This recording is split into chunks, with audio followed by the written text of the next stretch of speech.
चार प्रकार के आकाश बताए, चार प्रकार के चेतन के भेद बताए। दो प्रकार के आकाश का कल हमने कर लिया कि एक था घटाकाश, दूसरा जलाकाश, तीसरा है मेघाकाश। उसके लिए कहते हैं दोहा, जो मेघ ही अवकाश दे पुनीता में आभास, तिन दोनों को कहते हैं बुद्ध जन मेघाकाश। कहते हैं कि जो मेघ को अवकाश देता है, कौन? आकाश। किस मेघ को देता है आकाश?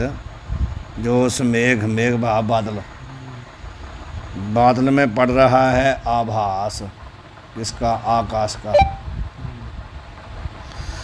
और जी का खालसा जी तुम्हारे जी। अच्छा फतेह जी। मेघ में जो आभास पड़ रहा ना आकाश का, उन दोनों को जो अवकाश देता है ना आकाश, उसको बोलते हैं मेघाकाश। जैसे घट को कहा था ना, घट में भरा है जल और जल में पड़ रहा है प्रतिबिंब, तो उस प्रतिबिंब के सहित जल में भरे हुए घट को जो अवकाश देता है आकाश, उसको कहते हैं घटाकाश। ऐसे ही बादल हैं, बादलों में पड़ रहा है आभास आकाश का, तो आभास के सहित बादलों को जितना आकाश अवकाश देता है ना, जगह देता है, उसको बोलते हैं मेघाकाश।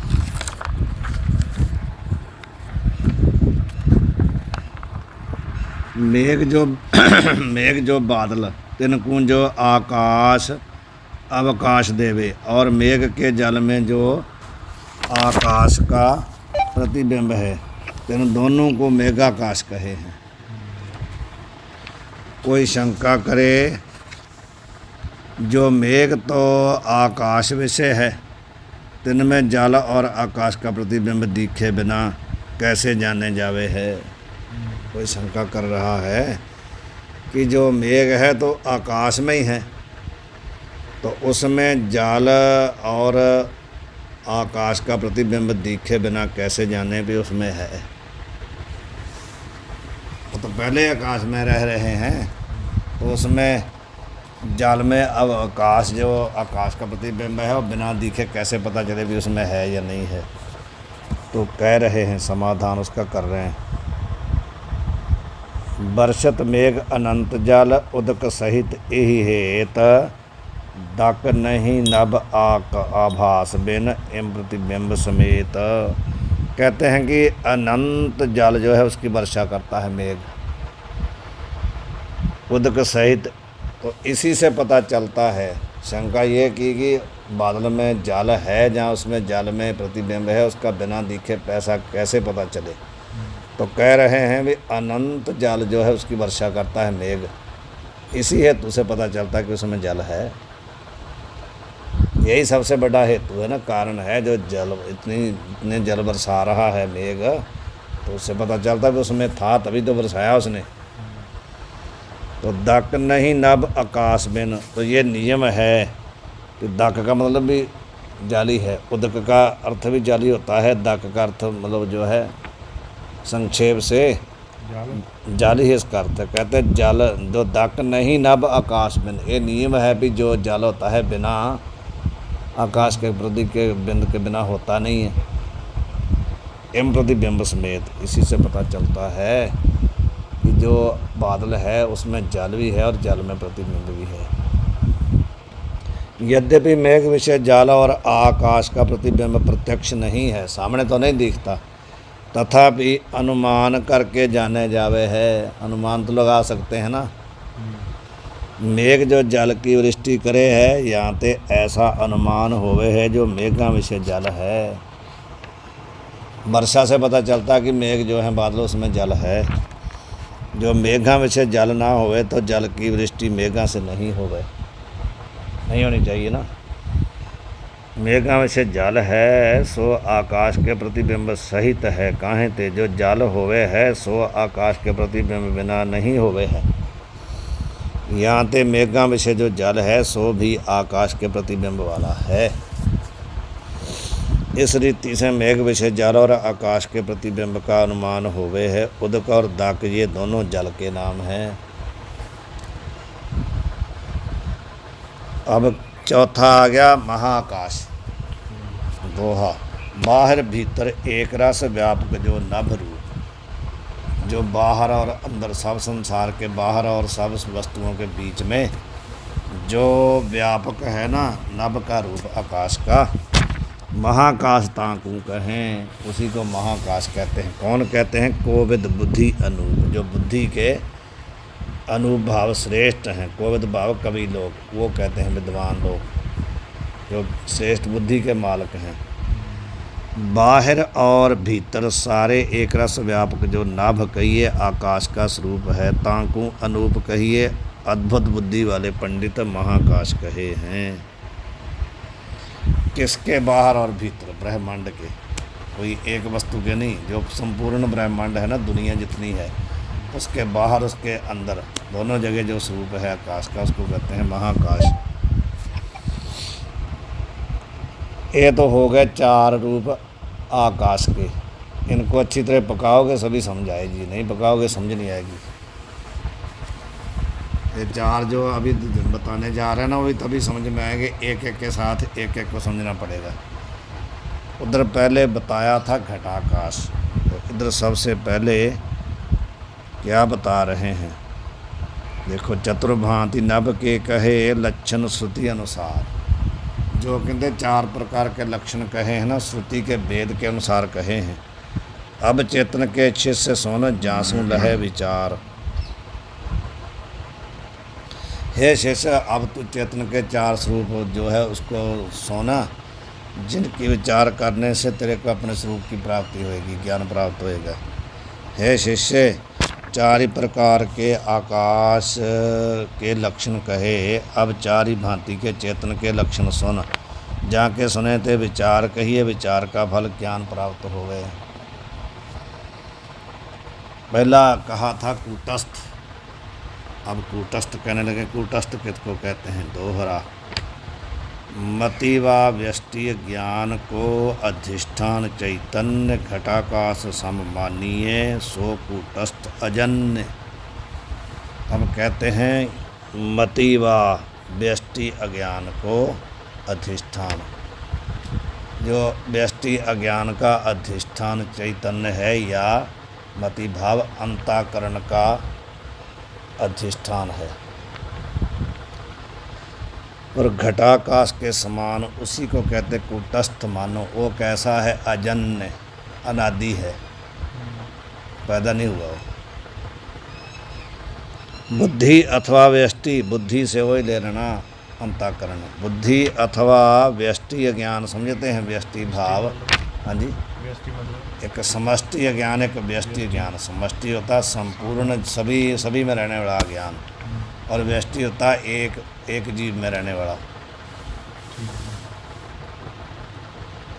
या तो बुद्धि का मान लो, जहाँ व्यष्टि ज्ञान का अधिष्ठान जो चेतन है उसको कूटस्थ कहिए हैं। या पक्ष में बुद्धि सहित चेतन जीव है, ता पक्ष में बुद्धि का अधिष्ठान कूटस्थ कहिए हैं। दो प्रकार का मत है ना। एक मत है कि बुद्धि सहित चेतन को जीव कहते हैं, तो उस पक्ष में क्या है? बुद्धि का अधिष्ठान कूटस्थ कहिए है। और या पक्ष में व्यष्टि ज्ञान सहित चेतन जीव है, ता पक्ष में व्यष्टि ज्ञान का जो अधिष्ठान है सो कूटस्थ कहिए हैं। समझ गए ना? यह स्थान विषय यह सिद्धांत है। समझने की बात क्या है? जीवपने का जो विशेषण है, ताके अधिष्ठान का नाम जो ही जीव का विशेषण बनेगा। जीवपने का जो, भले बुद्धि बने भले अज्ञान बने, जो भी जीवपने का विशेषण है उसी का जो अधिष्ठान उसको कूटस्थ कहते हैं। तो मत अलग अलग है ना। कोई तो अज्ञान सहित चेतन को कहता है साक्षी, और कोई बुद्धि सहित चेतन को कहता है। सो कूटस्थ अजन्य है, उत्पत्ति से रहित है। अजन्य का मतलब अजन्मा है। या का अभिप्राय यह है, ब्रह्म से न्यारा जैसे चिदाभास उत्पन्न होवे हैं, तैसे यह उत्पन्न नहीं हुआ, किंतु ब्रह्म रूप ही है। रहस्य क्या हुआ? एक तो जैसे हम मानते हैं कि ब्रह्म से उसका आभास पैदा हुआ है कि नहीं, प्रतिबिंब, ऐसे ये नहीं है साक्षी। प्रतिबिंब तो पैदा हुआ है, लेकिन साक्षी कैसा है? उत्पन्न नहीं हुआ, ब्रह्म ही है वो। जैसे घटाकाश महाकाश से न्यारा नहीं हो गया किंतु महाकाश रूपी है। अलग तो नहीं ना हुआ, केवल उपाधि करके उसको माना जाता है तो वही ना। यह जो कूटस्थ है सोई आत्म पद का लक्ष्य अर्थ है। दो अर्थ बताए थे ना, वाच्य अर्थ लक्ष्य अर्थ। वाच्य अर्थ है जीव और लक्ष्य अर्थ है कूटस्थ। और यहाँ को प्रत्यक कहें, प्रत्यक आत्मा कह देते हैं ना, प्रत्यक आत्मा या अंतरात्मा, इसी का नाम ही है। कूटस्थ कह दो या प्रत्यक कह दो। और यहाँ को निज रूप कहे हैं, निज रूप भी इसी को आत्मा भी इसी को बोलते हैं, प्रत्यक भी इसको बोलते हैं, निज रूप भी इसको बोलते हैं। और यही जीव साक्षी है, इसका नाम है जीव साक्षी। कूटस्थ सब इसी के नाम हैं, लेकिन नाम अलग अलग गिनाने से उसका अर्थ नहीं होता है। अर्थ तो यही करना पड़ेगा जो भी बताया है। आप निज रूप कह दो, साक्षी कह दो, कूटस्थ कह दो, तो उससे उसका अर्थ नहीं होगा, वो तो उसके नाम हैं अलग अलग। अर्थ तो ये कूटस्थ भी नाम है ना, अर्थ तो ये जो बताया गया है ये अर्थ है जो अभी बताया गया है। कूटस्थ भी नाम ही है, अर्थ नहीं है। तो ये हमारे बोल रहे हैं जिसमें जीव पने का विशेषण हो। हाँ यही तो अर्थ है ना, अर्थ तो यही है ना, ये अर्थ है इसका हमारा जीवपने का जो विशेषण होता है। एक कूटस्थ शब्द का अर्थ है, साक्षी शब्द का अर्थ है, आत्मा शब्द का अर्थ है, निज रूप का अर्थ है। जो नाम तीन चार हैं वो नाम है, वो अर्थ नहीं है। एक शब्द होता है, शब्द का अर्थ होता है पद, और पद का अर्थ। ये सब पद हैं, कूटस्थ है, साक्षी है, आत्मा है, निज रूप है, सब शब्द हैं। इनका अर्थ ये है जो ही बता के आए हैं कि जो जीवपने का विशेषण होता है, उस विशेषण का जो अधिष्ठान है ना, जीवपने का जो विशेषण है उसके अधिष्ठान का नाम है कूटस्थ। जीवपने का विशेषण जो अलग अलग मानते हैं शास्त्रकार, कोई कहता अज्ञान सहित चेतन को कहते हैं, कोई कहता बुद्धि सहित चेतन को कहते हैं। तो जिसको भी कोई मानता है उसका जो अधिष्ठान है बुद्धि विशेषण है, तो बुद्धि का जो अधिष्ठान है वह कूटस्थ है।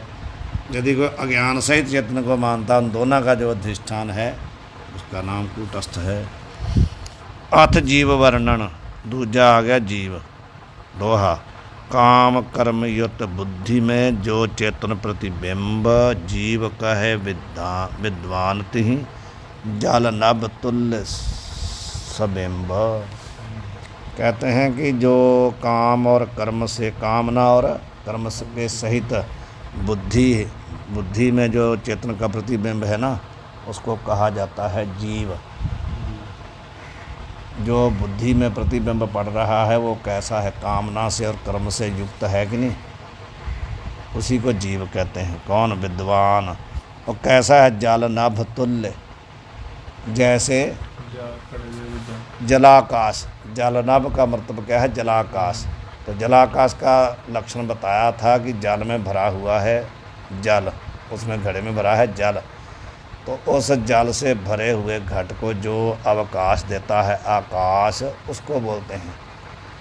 उसमें प्रतिबिंब भी है साथ में, तो ये भी कहते हैं बिंब के सहित है। बिंब भी तो उसको आकाश दे रहा है ना, वो जो प्रतिबिंब है वो कैसा है? बिंब के सहित है ना, सबिंब। नाना काम और कर्म सहित जो बुद्धि है, ताम में जो चेतन का प्रतिबिंब है, तां को विद्वान कहिए, ज्ञानी जीव कहे हैं। सो केवल प्रतिबिंब मात्र को जीव नहीं कहे हैं, किंतु जैसे घटाकाश सहित आकाश के प्रतिबिंब को जलाकाश कहे हैं, तैसे सबिंब कहिए बिंब जो कूटस्थ ता सहित चिदाभास को जीव कहे हैं। अकेले प्रतिबिंब सहित को नहीं कहते हैं, कूटस्थ के सहित जो जो चिदाभास है उसको कहते हैं जीव। ये हाँ जी, इसकी टिप्पणी पढ़ लेते हैं। यहाँ चिदाभास शब्द करके बुद्धि सहित चिदाभास का ग्रहण है। चिदाभास से क्या लेना है? बुद्धि सहित चिदाभास। चिदाभास का अर्थ समझते हैं कि नहीं? चित्त का प्रतिबिंब, आभास का अर्थ होता है प्रतिबिंब। चिदाभास का अर्थ है चित्त का प्रतिबिंब, चेतन का प्रतिबिंब। चिदाभास से क्या लेना है? बुद्धि सहित चिदाभास, अकेला नहीं लेना, बुद्धि सहित चिदाभास, बुद्धि में पड़ रहा है ना चित्त का आभास। यह वार्ता लिखना था, यार्ता लिखा ना, यह वार्ता आगे इसी ही तरंग के 116 में दोहा की टीका में आरंभ में ग्रंथकार ने लिखी है, और पंचदशी में श्री विद्यारण्य स्वामी ने भी बुद्धि और तिन में स्थित चिदाभास और तिन दोनों का अधिष्ठान कूटस्थ चैतन्य, इन तीनों का समूह जीव कहिए है, ऐसा लिखा है। पंचदशी ने भी लिखा है और इसमें भी आगे जा कर के लिखा है कि तीनों का नाम जीव है, अकेले का नहीं। बुद्धि सहित चिदाभास और उसका जो अधिष्ठान है कूटस्थ, तीनों को मिला के जीव कहते हैं, तीनों को मिला के पंचदशी कार ने कहते लिखा है ऐसे। पंचदशी हमारा कितना है? पंचदशी ग्रंथ है ना विद्यारण्य स्वामी जी का।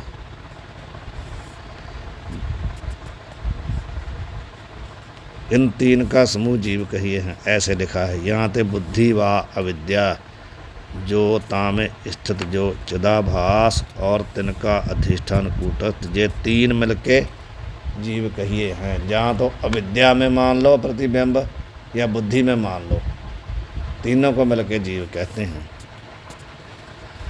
कामना और कर्म रूप जल सहित बुद्धि रूप घट में चेतन का प्रतिबिंब है। बुद्धि रूप घट है, उसमें जल कौन सा है, कामना का या कर्म का जल है, तो उसमें क्या है, चेतन का प्रतिबिंब है। यह रीति दुर्गम है, कठिन है समझनी। यहाँ ते स्थूल देह रूप घट में नख शिख पर्यंत भरया बुद्धि रूपी जल है, ये थोड़ा सरल है। तो क्या जहाँ पर घट क्या है, स्थूल देह, ये घट हुआ, और इस घट में अंगूठे के जो नख से लेकर के ना, नौ जिसको बोलते हैं, यहाँ से लेकर के शिखा पर्यंत क्या भरा हुआ है, शिखा पर्यंत भरा हुआ है बुद्धि रूपी जल। पूरे में बुद्धि है ना, बुद्धि को थोड़ी जगह थोड़ी रहती है। ताम चेतन का प्रतिबिंब और कूटस्थ दोनों का नाम जीव है। यह रीति सुगम है, ये थोड़ी सी सुगम है। और बुद्धि, यदि बुद्धि को घट मानेंगे तो उसमें कर्म और वासना सो सबको वो जल मानना पड़ेगा, वो थोड़ा सा कठिन है। यहाँ केवल बुद्धि सहित चिदाभास त्वम पद का अर्थ जीव कहे हैं, तो ताम भाग त्याग लक्षणा संभव है नहीं, किंतु सारे वाच्य भाग का त्याग रूप जहत रूप लक्षणा संभव है। वैसे मानना आचार्यन की युक्ति से विरुद्ध है। कहाँ पर, यह किसकी टिप्पणी है? बुद्धि में जो चिदाभास, ये कहा था ना, बुद्धि में जो चिदाभास, उसी की चल रही है ना। तो कह रहे हैं भी बुद्धि में चिदाभास, ऊपर कहा था ना, बुद्धि में जो चिदाभास और बुद्धि का अधिष्ठान चेतन दोनों का नाम जीव है, उसी की टिप्पणी है ना, उसी को कह रहे हैं भी। यहाँ पर जो बुद्धि सहित चिदाभास को त्वम पद का अर्थ जीव कहे हैं, तो ताम भाग त्याग लक्षणा संभव है नहीं। यहाँ पर जो कहा ना, बुद्धि में जो चिदाभास है, वो जो बात कही है, त्वम पद का अर्थ जीव कहा, ये कहते हैं उसमें भाग त्याग लक्षणा तो हो नहीं सकती, किंतु सारे वाच्य भाग का त्याग रूप जहत लक्षणा संभव है। उसमें भाग त्याग लक्षणा पड़ेगी ना, जीव का जो वाच्य अर्थ पूरा छोड़ना पड़ेगा। तो ऐसे मानेंगे तो आचार्यन की जो आचार्य लोगों की युक्ति है ना, उससे विरुद्ध हो जाएगा। अधिष्ठान से अभिन्न होए के अधिष्ठान को ढापे सो आरोप्य कहिए है। आरोप किसको बोलते हैं? कहते हैं ना, आरोप लगाया है किसी के ऊपर, कहते हैं आरोप का अर्थ क्या होता है? अधिष्ठान से अभिन्न होए के अधिष्ठान को ढापे, जो आश्रय होता है ना, उसके आश्रय रह करके उस आश्रय को जो ढक लेता है, उसको बोलते हैं आरोप।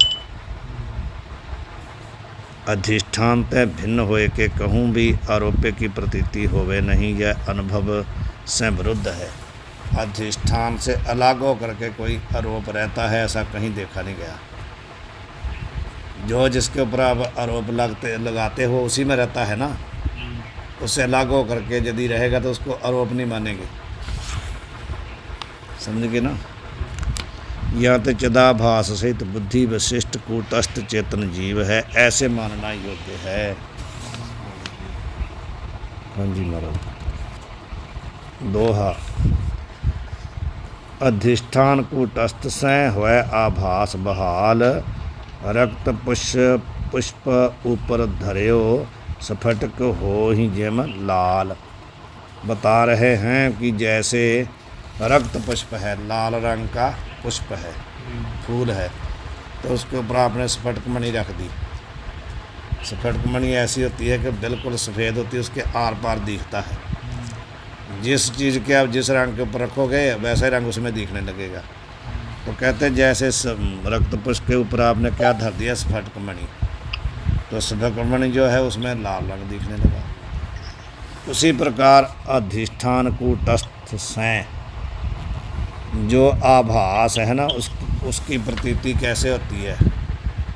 जैसे लाल रंग प्रतीत कहाँ से हो रहा है, स्फटिक मणि के द्वारा। उसी प्रकार जो आभास है ना, जो प्रतिबिंब है, वो भी कूटस्थ के द्वारा ही दिखता है। उसकी प्रतीति तभी होती है जब कूटस्थ के साथ है, नहीं तो नहीं होगा। पूर्व देह विषय बिंब जो कूटस्थ ता सहित आभास को जीव कहया। पूर्व दोहे में क्या कहा, बिंब जो कूटस्थ उसके सहित जो आभास, उसको कहा था जीव।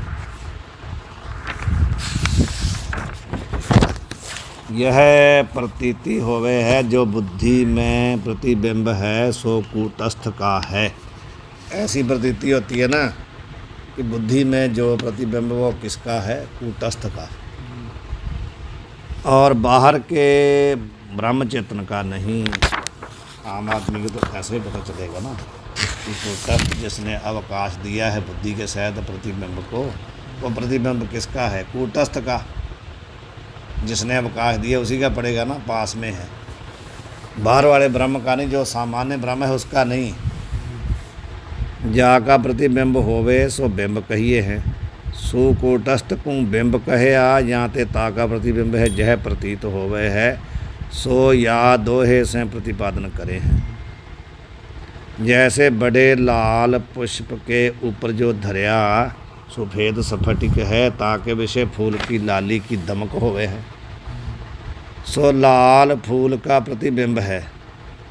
लाल क्या है, जो लाल दिख रहा है ना उसमें से वो क्या है, फूल का प्रतिबिंब। तैसे कूटस्थ के आश्रित जो बुद्धि, ताके विषय कूटस्थ के प्रकाश की दमक होवे है। समझ आई ना, स्पष्ट लिखा है। तो जैसे लाल पुष्प की दमक किस में पड़ती है, स्फटिक में, ऐसे ही कहते हैं जो कूटस्थ के आश्रित बुद्धि है ना, उस बुद्धि में कूटस्थ की क्या है, दमक होती है। जैसे स्फटिक अत्यंत उज्ज्वल है, तैसे बुद्धि भी अत्यंत शुद्ध है। काहे ते बुद्धि सत्व गुण का कार्य है, जहाँ ते कूटस्थ की दमक का नाम प्रतिबिंब है। अथवा एक तो ये अर्थ किया, अथवा ब्रह्म चेतन का प्रतिबिंब है। जैसे महाकाश का घट के जल में प्रतिबिंब होवे है और भीतर के आकाश का नहीं। जल में प्रतिबिंब किसका होता है, महाकाश का। जो अंदर आकाश है ना, घड़े वाला आकाश, उसका प्रतिबिंब नहीं होता, उसमें महाकाश का होता है। काहे ते जितनी गंभीरता जल विषय प्रतीत हो, उतनी गंभीरता भीतर के आकाश में है नहीं। यदि घड़े वाला जो जल है ना, उसको भी ऐसे आप देखोगे ना नीचे को, तो बहुत गहरा दिखता है। तो यदि अंदर वाले आकाश को मानो प्रतिबिंब, तो इतना गहरा दिखेगा नहीं, वो बाहर वाले आकाश का प्रतिबिंब है। सो गंभीरता आकाश का प्रतिबिंब है। वो गंभीरता ही क्या है, जो गहरा दिखता है ना, वही आकाश का प्रतिबिंब है। जहाँ ते बाहर के आकाश का प्रतिबिंब है। यह जो कहे हैं व्यापक चेतन का प्रतिबिंब बने नहीं, सो आकाश के दृष्टांत से शंका दूरी होवे है। जो कहेगा ना कोई आदमी कि व्यापक का तो प्रतिबिंब बन ही नहीं सकता, जो व्यापक है सब जगह, उसका प्रतिबिंब कैसे बनेगा, उसको कहते हैं आकाश का दृष्टांत दे करके समझाते हैं। जो आकाश भी व्यापक है और ता का प्रतिबिंब होवे है, होता है कि नहीं जल में भी। तैसे व्यापक चेतन का भी प्रतिबिंब बने हैं। जो कहे हैं रूप वाले पदार्थन का रूप वाले पदार्थ में प्रतिबिंब होवे है, सो भी नियम नहीं है।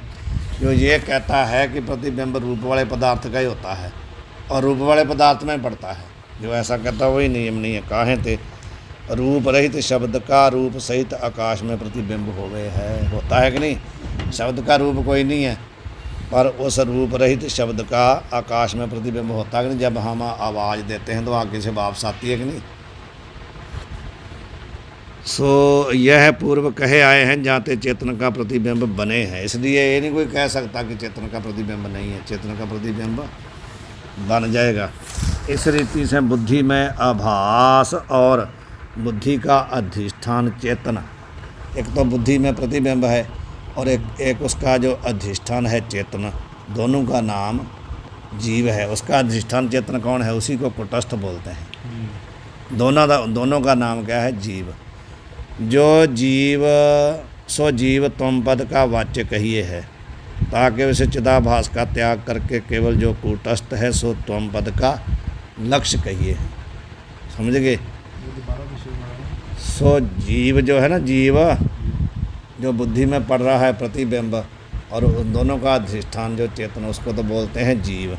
तो जीव तो हुआ त्वम पद का वाच्य अर्थ, और उसमें जो चिदाभास है ना पड़ रहा, जो उस चिदाभास का उसको हटा दो तो कौन बचेगा, कूटस्थ। वो कूटस्थ जो है त्वम पद का लक्ष्य अर्थ है। अहं शब्द का वाच्य भी जीव है। अहम, जो अहम बोलते हैं ना, अहम शब्द, मैं, पंजाबी में मैं बोलेंगे और संस्कृत में अहम, उसका अर्थ क्या है, जीव। केवल कूटस्थ अहम शब्द का लक्ष्य है। अहम शब्द का वाच्य अर्थ है जीव और लक्ष्य अर्थ है कूटस्थ। वाहिगुरु जी का खालसा, वाहिगुरु जी की फतेह। बहुत समझने वाली बात।